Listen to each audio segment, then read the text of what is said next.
Assalamualaikum warahmatullahi wabarakatuh. Saya Helen Dwi Anggreni dengan NIM 228624080. Saat ini saya mahasiswa aktif semester 2 dengan jurusan Pendidikan Pancasila dan Kewarganegaraan, Fakultas Keguruan dan Ilmu Pendidikan Universitas Sultan Ageng Tirtayasa.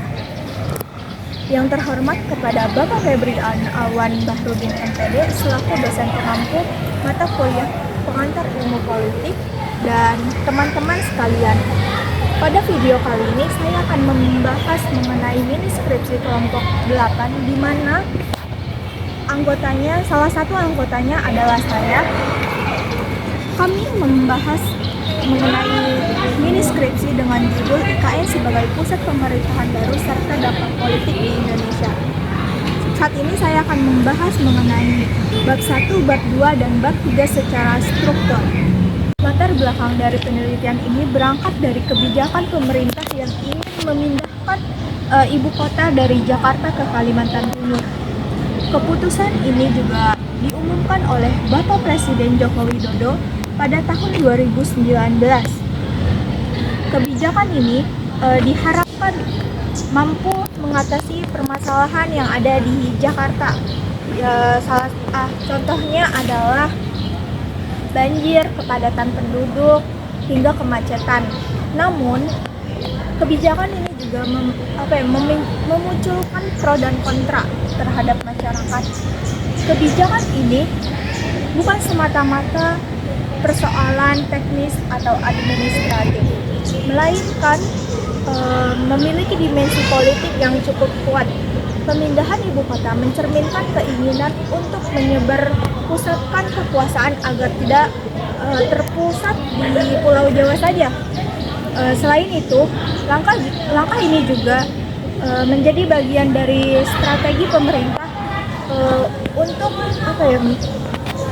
memeratakan wilayah yang selama ini dinilai timpang antara wilayah barat dan wilayah timur. Setelah kami mengkaji latar belakang secara menyeluruh, kami menemukan bahwa terdapat beberapa permasalahan utama yang muncul terkait pemindahan ibu kota ke IKN. Permasalahan yang pertama, masih banyak pihak yang meragukan apakah IKN benar-benar bisa mengatasi ketimpangan pembangunan. Yang kedua, adanya potensi penyalahgunaan kekuasaan kelompok tertentu. Dan yang ketiga, kekhawatiran terhadap kerusakan lingkungan yang ada di Kalimantan Timur.